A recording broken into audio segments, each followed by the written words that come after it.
সোরাইসিসের জন্য আমি অনেক সময় অনেক বুলিও হয়েছি। আমি আসলে ফিল করতে পারি যে আপনাদের আসলে কেমন লাগে। আজকের ভিডিওতে আমি কথা বলবো সোরাইসিস নিয়ে। সোরাইসিস নিয়ে এটা আমার দ্বিতীয় ভিডিও হতে চলেছে। আমার আগের একটা সোরাইসিস নিয়ে ভিডিও আছে, আপনারা চাইলে সেই ভিডিওটা দেখতে পারেন। আজকের এই ভিডিওটা করার উদ্দেশ্য, সেই ভিডিওতে অনেক আপু এবং ভাইয়ারাই তাদের কষ্টের কথা শেয়ার করেছেন এবং সেই সাথে আমি কিভাবে কোথায় ট্রিটমেন্ট নিচ্ছি সেগুলো সম্পর্কে জানতে চেয়েছেন। আশা করছি আজকের ভিডিওতে আমি আপনাদের সমস্ত প্রশ্নের উত্তর দিতে পারবো এবং সেই সাথে বর্তমানে আমার সোরিয়াসিসের কি অবস্থা সেটা নিয়েও আপনাদেরকে কিছুটা বলতে পারবো। চলুন শুরু করা যাক। তো প্রথমেই বলে নেই, সোরিয়াসিস নিয়ে কথা বলার মতো আমি কে। আমি কোনো ডাক্তার কিনা বা আমি কোনো মেডিকেল স্টুডেন্ট কিনা। আমি কোনো ডাক্তার না, আমি কোনো মেডিকেল স্টুডেন্ট না, তাহলে আমি কে? আমি হলাম সোরিয়াসিস রোগী, মানে সোরিয়াসিস এই রোগটার একজন পেশেন্ট।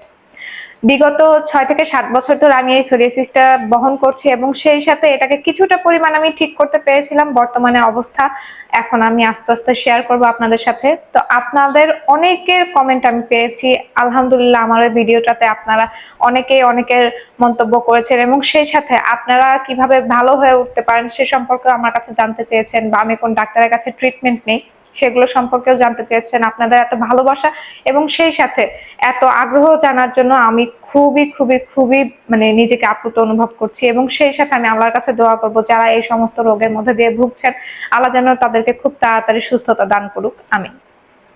সোরিয়াসিস এমন একটা রোগ, এটা একদমই নিরাময়যোগ্য না।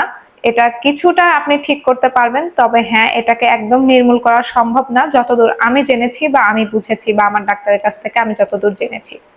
সোরিয়াসিস এমন একটা রোগ, এটা হচ্ছে আপনার ইমিউন সিস্টেমের সাথে কানেক্টেড। আপনি যে ধরনের খাদ্যাভ্যাসে অভ্যস্ত হবেন সেটাই আসলে এই সোরিয়াসিসটাকে ট্রিগার করবে। বিশেষ করে যদি আপনি কখনো ইস্ট জাতীয় খাবার খান বা ইস্ট জাতীয় খাবার যদি আপনি বেশি পরিমাণে খেয়ে থাকেন, সেক্ষেত্রে এই সোরিয়াসিস রোগটা ট্রিগার করার সম্ভাবনা সবচেয়ে বেশি থাকে। তো সোরিয়াসিস হওয়ার অনেক ধরনের কারণ থাকতে পারে, কিন্তু সোরিয়াসিসটা কিন্তু একদমই ছোঁয়াচে না। অনেকেই ভাবতে পারেন এটা ছোঁয়াচে, না এটা একদমই ছোঁয়াচে না। সোরিয়াসিস শরীরের বিভিন্ন জায়গায় হতে পারে, স্ক্যাল্পে হতে পারে, বডি পার্টসে হতে পারে। হ্যাঁ, তো আমার হচ্ছে স্ক্যাল্পেও আছে, বডি পার্টসেও আছে বর্তমানে।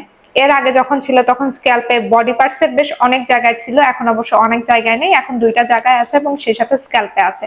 আমি আমার স্ক্যাল্পের ছবি বা ভিডিও এখানে কোথাও অ্যাড করে দিব, আশা করছি আপনারা দেখে বুঝতে পারবেন। আর আমার মাথায় বর্তমানে ইদানিং আবার এটা স্প্রেড করা শুরু হয়ে গিয়েছে। আমাকে ডাক্তার বলেছিল অলওয়েজ একটু ঠান্ডা মানে পরিবেশে থাকতে, মানে গরমটা যেন একটু কম লাগে বা অতিরিক্ত ঠান্ডায় যেন আমি চলে না যাই, এগুলো একটু খেয়াল রাখতে বলেছিল। কিন্তু বর্তমানে আমাদের দেশের যে অবস্থা, এই অবস্থায় থেকে আসলে ঠান্ডায় মানে ঠান্ডা থাকা সম্ভব না, এত পরিমাণে মানে গরম যা বলার মতো না। এবং সেই সাথে আমি যেহেতু বর্তমানে এখন গ্রামে অবস্থান করছি, গ্রামে বিদ্যুতের ভয়াবহ অবস্থা যা বলার মতো না। একবার কারেন্ট গেলে 14-15 ঘন্টার আগে কারেন্ট আসে না, ইভেন 3 দিন 4 দিনও কারেন্ট একটানা আসে না।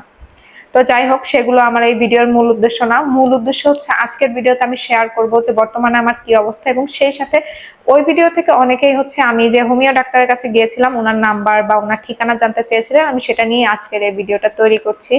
বর্তমানে আমার যে অবস্থা, আমার স্ক্যাল্পে বেশ অনেক জায়গায় আছে এবং পিঠে 2 জায়গায় আছে, শরীরের সামনের সাইড থেকে 3 জায়গায় আছে।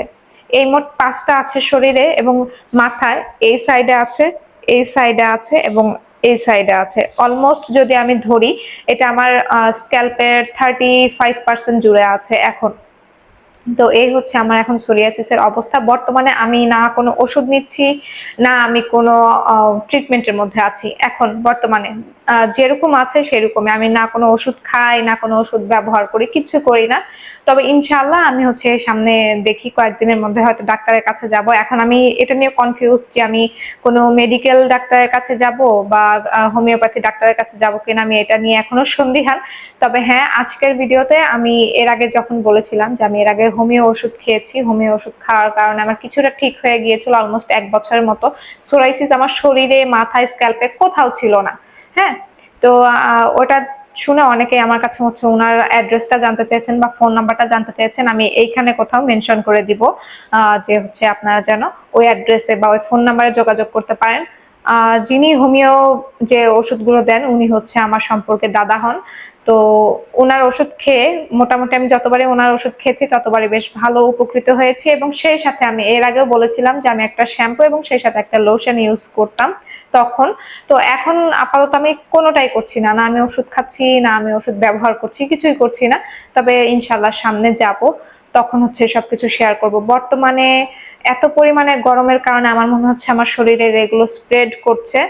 তো আমি দেখি হয়তো ওষুধ খেয়ে এটা কিছুটা কমানো যেতে পারে। আমাকে একজন আপু বলেছেন ওনার হচ্ছে শীতের দিনেও হয় গরমের দিনেও হয়, যেমন আমার হচ্ছে শীতের দিনে এটা ট্রিগার হয় বেশি, কারণ আমার শরীর মানে মোটামুটি ড্রাই।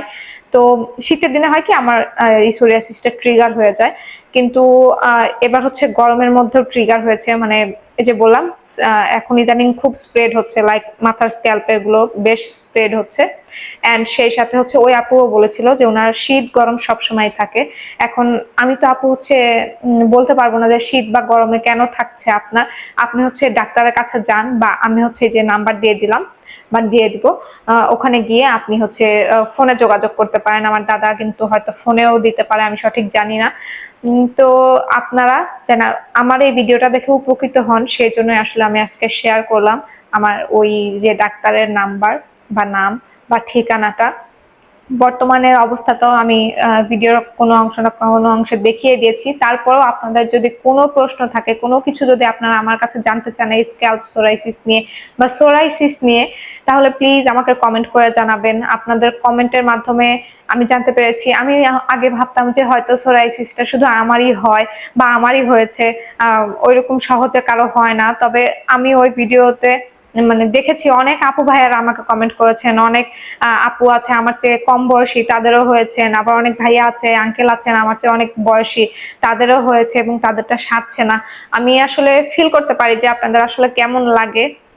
আর এই সোরাইসিসের জন্য আমি অনেক সময় অনেক বুলিও হয়েছি, তো সেটা নিয়ে আমি আর কথা বলছি না এই ভিডিওতে। তো আপনাদের যাদের এই সমস্যাগুলো আছে, আমি চাইবো আল্লাহ যেন আপনাদের এই সমস্যাগুলো একদম নির্মূল করে দেন, এবং আমরা যেন আবার আমরা সবাই মিলে যেন আবার একটা সুস্থ স্বাভাবিক লাইফে ফেরত আসতে পারি। তো এটাই ছিল আমার আজকের ভিডিও। আশা রাখবো আমার আজকের এই ভিডিওটা আপনাদের ভালো লাগবে। যদি ভালো লাগে অবশ্যই লাইক কমেন্ট শেয়ার এবং সেই সাথে কিন্তু আমার চ্যানেলটাকে সাবস্ক্রাইব করতে ভুলবেন না। আর যারা যারা এই কাজগুলো অলরেডি করে ফেলেছেন তাদেরকে জানাচ্ছি অসংখ্য অসংখ্য ধন্যবাদ। আজকের ভিডিও থেকে এখানে বিদায় নিচ্ছি, দেখা হবে নতুন কোনো ভিডিওতে। টিল দেন আসসালামু আলাইকুম সবাইকে।